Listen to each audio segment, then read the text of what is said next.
வெங்காயம் பச்சை மிளகாங்க. இந்த வெங்காயம் பச்சை மிளகாயை இது மாதிரி கட் பண்ணிக்கோங்க. பொடிசாக கட் பண்ணிவிட்டு இந்த மாதிரி இதில் போட்டு நல்லா வதக்கணுங்க. இதில் வந்து கொஞ்சம் விளக்கெண்ணெய் நல்லெண்ணெய்ங்க. நல்லெண்ணெய் கொஞ்சம் ஊற்றணுங்க. ஊற்றிட்டு இதை நல்லா இப்படி வதக்கணும். இது நல்லா வதங்கிட்டு வரும்போது இந்த முட்டை இருக்கு இல்லைங்களா, இந்த முட்டையை இப்படியே போடணுங்க.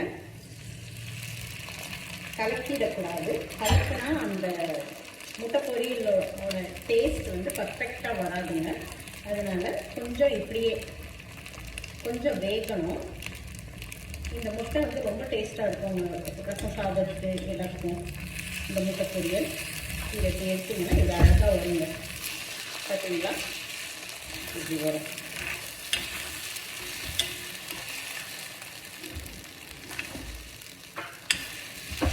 இது கொஞ்சம் பொறுமையாக நல்லா வதங்குதுன்னா அடுப்பை கையில் தாங்க வைக்கணும். அப்போதான் சீக்கிரமாக இது கரெக்டாக அந்த ஹீட் ஸ்ப்ரெட் ஆகும்.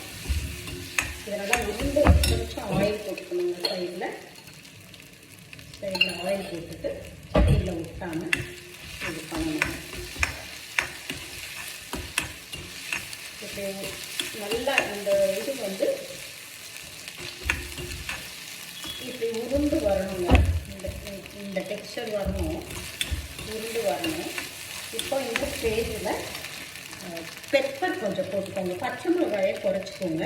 பெப்பர் கொஞ்சம் போட்டிங்கன்னா த்ரோட்டுக்கும் நல்லது, நல்லா டேஸ்ட்டாக இருக்குங்க. நீங்கள் இதை செஞ்சு பாருங்கள், ரொம்பவே நல்லாயிருக்கும். அடுப்பை ஆஃப் பண்ணிவிடுங்க.